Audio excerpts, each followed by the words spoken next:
They called her crazy, until they all survived because of her. While everyone celebrated the peace, she secretly prepared for something that no one saw coming. In the sudden onset of war, the woman whom everyone had mocked became the unwavering hope for the whole of her people. In the outlying area of the village where the houses grow fewer and the wind picks up, a woman lives alone completely by herself. Her small stone house stands quietly between old trees. No one visits her. No one lingers with her for long. Although the villagers are familiar with her name, they rarely pronounce it. To them, she is just the strange woman. When she walks through the market with her baskets, the voices grow quieter. Some laugh quietly. Others quickly look away. She has long, fair hair that looks almost white in the light. Her gaze is calm, but strong. She speaks little and listens more than she says. This is already sufficient for many to fear her or to keep their distance. Every morning she gets up very early, before the sun even touches the sky. While the village is still asleep, she begins her work. She's busy carrying wood, cutting meat, gathering herbs, and making sure she has enough supplies in. She does everything calmly and without mistakes. No one understands why she does it. There is no war, say the men in the village. The Alpha King is strong, say the elders. We are safe, say everyone. And yet she continues to work. Children sometimes walk past her house and laugh. They indicate the lines of meat which are hanging in the direct sunlight. To them, it is just a game. To the adults, this behavior is a clear indication that something isn't right with her.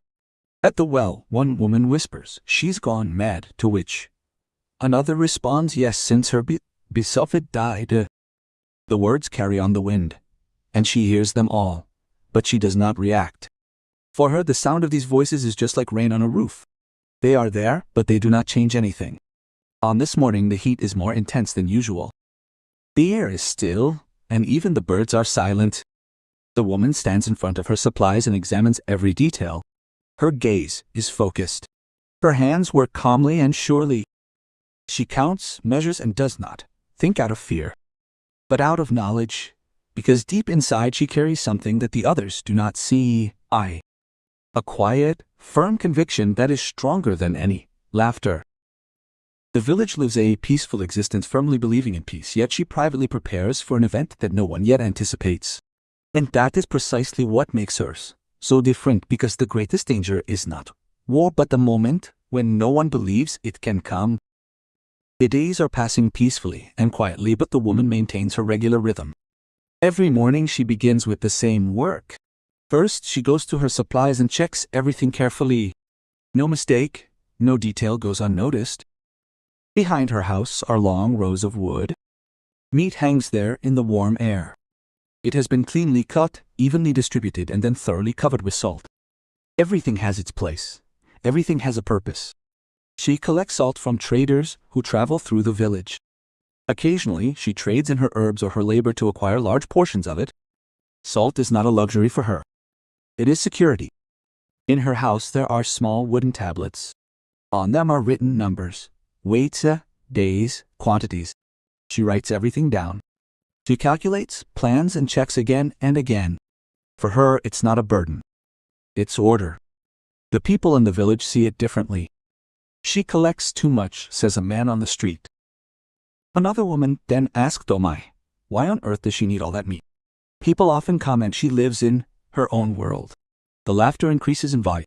The young people in particular frequently pause their activities and watch her. They wrinkle their noses in response to the strong smell of meat and salt. But the woman continues to work. She hears every word. Like her pack members, her hearing is remarkably sharp, but this doesn't affect her decisions or actions. For her, only the facts count, not the opinions. In the evening, she often sits alone in her house. Her notes lie in front of her.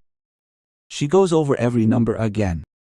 She changes small things, improves her planning, and thinks further ahead. A clear picture forms in her mind. How long will the supplies last? How many people could live off of it? What's still missing?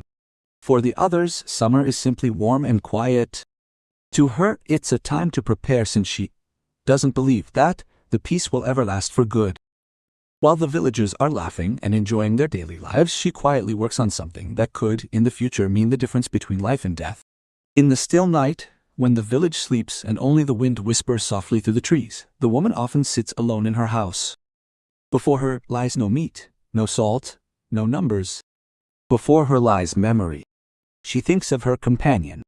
He was a strong warrior, tall, calm, and full of experience.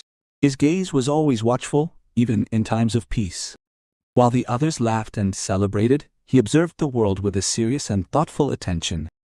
He had seen things that others had never experienced. Wars, hunger, loss.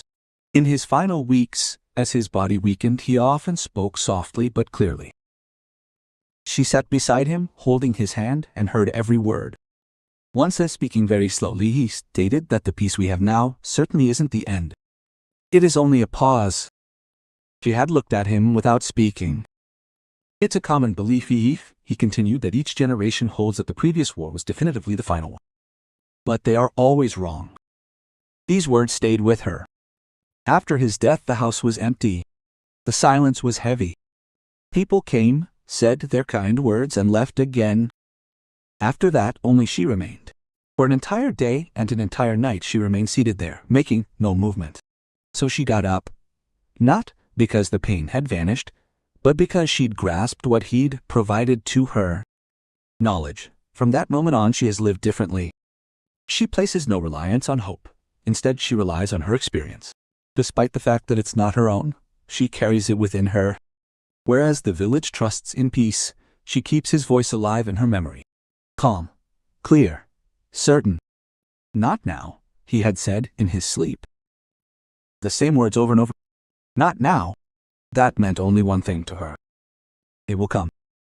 And that is precisely why she continues to work every day without doubt, without a break. Not out of fear of the future, but because she knows that she must be prepared when the future comes. The height of summer is upon us, and the oppressive heat hangs heavy over the land. Hardly any movement in the air. Even the animals are looking for shade. The woman works as always, calmly, concentrated, without haste. She stands between the rows of meat, checking the pieces and adjusting the spacing. Everything has to be precise. Every mistake can have a price later. Then she senses something. Not a sound, not a shout, a presence. She looks up. At the edge of her field stands a man. Tall, strong, immobile. Even from a distance it is clear who he is. The Alpha King. He stands there unaccompanied. No guard, no advisor, just he alone. His eyes wander across the neatly arranged rows of meat, taking in the order and the sheer quantity. He says nothing. The woman wipes her hands on her cloth and slowly walks towards him. No hesitation, no haste. This is her place. As she approaches, she sees his eyes. Dark, calm, and attentive. No mockery, no laughter, anything else. He is watching. After a long pause, he finally spoke, his voice low and calm. You were busy. All summer, she simply answers. His gaze continues over the field. He sees the markings, the order, the structure. He understands more than others see. Then he looks at her again. People say, you've lost your mind, He says it without mockery, just as a fact. I know, she replies calmly. A brief moment of silence falls between them. Only the warm wind stirs the flesh slightly in the rows. The king slightly crosses his arms, and then asks, doesn't that bother you at all? She looks at him directly. It would bother me quite a bit, she says, her words flowing slowly, if her opinion proved to be closer to the truth than my own. He remains silent. Something changes in his eyes. A small sign of interest, perhaps, even respect. He had expected to find a broken woman. Instead, he finds someone who thinks clearly. And for the first time he begins to wonder whether what everyone considers madness might be something else entirely. The next morning, the Alp King returns. The sun is still low, and the village is still asleep. The woman is already awake.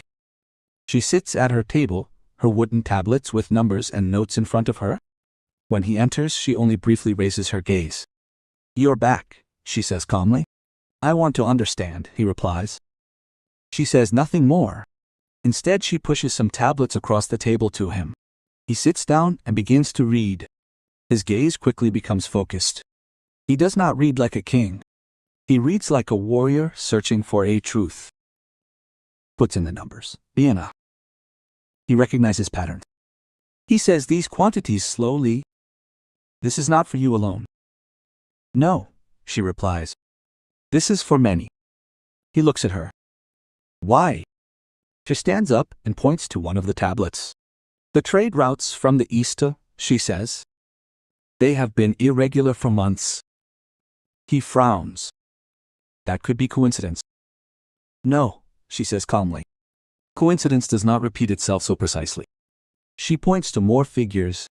Deliveries are coming later. Quantities are getting smaller. Traders are not giving clear answers. He thinks for a moment. His gaze becomes more serious. My advisors say everything is stable, he says. Your advisors only see what is in front of them, she replies.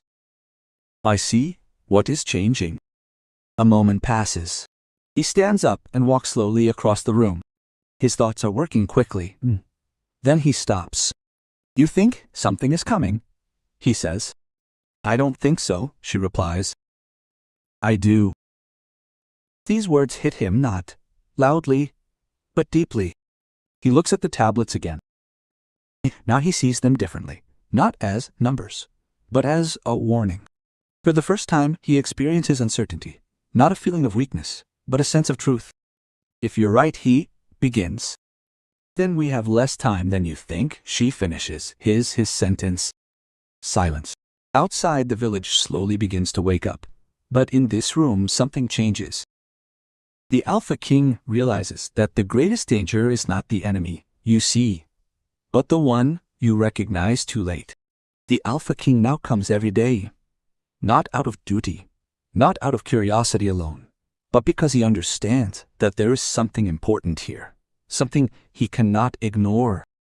The woman works as always calmly, precisely, and without haste. When he comes, he simply sits down next to her. There are no long greetings, no empty words. They start right away. Numbers, maps, observations. He brings information from the council. She brings her calculations. Together, a clear picture emerges. Piece by piece. The Eastern traders change their ways, he says one morning. Yes, she answers. And not without reason. He nods slowly. That means preparation. Exactly. Their conversations are short but profound. Both of them say only what is important. No time for doubt. No time for pride. There is something developing between them. Not loud, confident trust. Not obvious signals, but a quiet, firm thing. But he starts building his response upon her words, and she in turn begins to perceive him not only as a king, but as someone who truly listens and understands. Out in the village, everything is different. The laughter is still there. The king spends time with her, the people say. That doesn't make sense, others say. But this time he hears it too. And it doesn't bother him, because he has seen what she can do. One evening they sit quietly at the table. The tablets lie in front of them. The numbers point in a clear direction. Not good. The king looks at them for a long time. Then he looks up. He whispers softly, saying, Moo, if that's true, then I've made a mistake. She looks at him calmly. Now is your chance to correct him. He falls silent. These words are simple, but powerful. He isn't used to being spoken to in such a direct manner. But that is exactly what he needs. No fear, no caution, only the truth. For the first time in a long time, he doesn't feel alone in making his decisions, and she's able to see that. Two people against a world that is still asleep, but not for much longer. The day begins like any other. The sun slowly rises over the hills. The village awakens quietly. People go about their chores. Children play in the dust. Everything seems normal. Too normal. The woman stands in front of her house and checks her supplies one last time. Her gaze is calm, but watchful. There is something in the air that she cannot explain. Then she hears it. A noise in the distance, not loud, but wrong. She straightens up. The noise grows louder. Footsteps. Many footsteps. Quick movements. voices full of fear. Then a boy comes running through the gate and his breathing is heavy, his face full of panic. "They are coming," he shouts. The people in the village stop. "Who?" someone asks. "An army?" gasps the boy. "From the east. They are burning everything down." Silence. For a brief moment, no one moves. Then chaos erupts. People scream. Children cry. Men grab weapons. Women gather their belongings. Everyone runs around in confusion. The calm is gone. The war is here. The woman moves immediately. No hesitation. No shock. Her mind works fast. How many supplies? How much time? How many people? She turns and begins to load her wagons. Start with the essentials: salt, dried meat, and your most compact, best preserved provisions. Every move is in place. While others are in a panic, she remains calm. Then she hears hoofbeats, fast, strong, coming straight towards her. The Alpha King appears, alone. His face is tense, not out of fear for himself, but for his people. He stops in front of her. "I came to get you," he says. "I'm ready," she replies. He sees the wagons, the order, the preparation. For a moment, something shows in his eyes. Relief. Without another word, he dismounts and begins to help her. Together, they work quickly, precisely, without chaos. The world around them is falling apart. But they stay calm, for they have foreseen that this moment was bound to come. And now the truth is revealed. Preparation is stronger than hope. The path to the castle is full of people. Carts roll slowly over the dusty road. Children cry. Animals are restless. Voices overlap. Everyone tries to be faster than the other. In the midst of this chaos, the woman moves calmly forward. Her cart is heavily laden. Salt, dried meat, solid supplies. Everything is neatly stacked. Nothing is random. Beside her walks the Alpha King. His steps are firm. His gaze remains watchful. "We must be faster," he says quietly. "Not faster," she answers calmly. "Right." He understands immediately. A quick mistake costs more than slow precision. There is a crowd at the gate of the castle. Guards shout orders. People are pressing inside. Fear is everywhere. But upon seeing the king, the guards immediately open a path. He raises his hand.